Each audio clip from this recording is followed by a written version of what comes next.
On dit que l'argent ne circule plus. C'est vrai. Mais cet argent qui circulait et qui ne circule plus, est-ce que c'est le salaire des uns et des autres?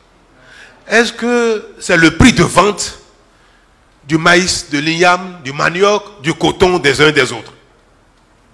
Chacun continue d'avoir son salaire. Chacun continue d'avoir l'argent de ce qu'il a vendu au marché. Mais quel est cet argent qui circulait et qui ne circule plus?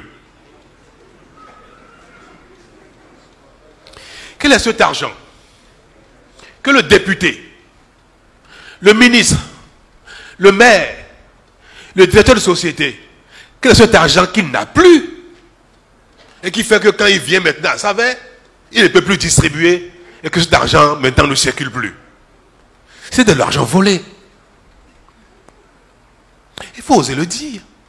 Nous sommes tous responsables de ça. Mais si nous faisons mal quelque chose et que nous passons toute notre vie, génération après génération, à faire la même chose, quelques-uns vont s'enrichir, comme des députés. Quelques-uns comme des ministres. Quelques-uns comme des maires vont s'enrichir. Et les autres vont rester toujours des mendiants.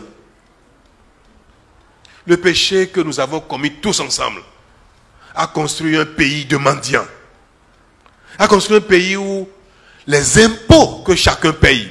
Parce que ici dans cette salle, quand vous achetez un habit, quand vous achetez une chaussure, même le pauvre qui achète à la friperie, quand il achète pour 500 francs CFA d'une chemise à la friperie, il paye des impôts.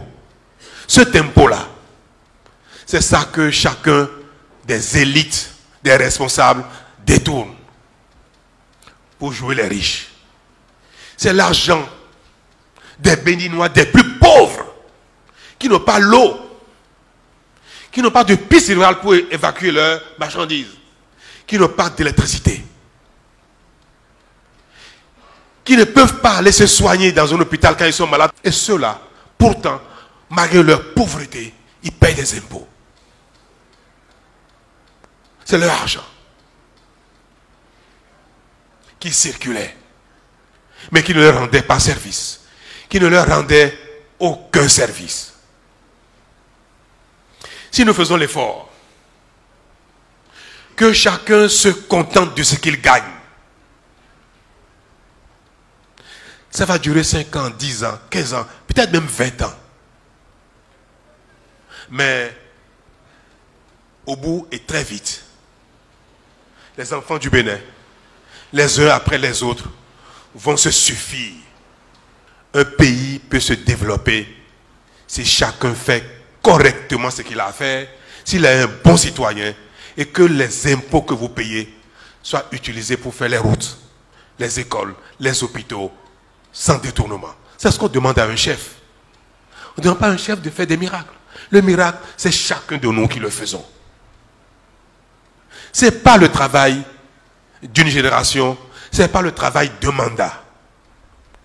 Mais si on ne commence pas un jour, on n'y arrivera jamais. Et j'ai décidé de commencer.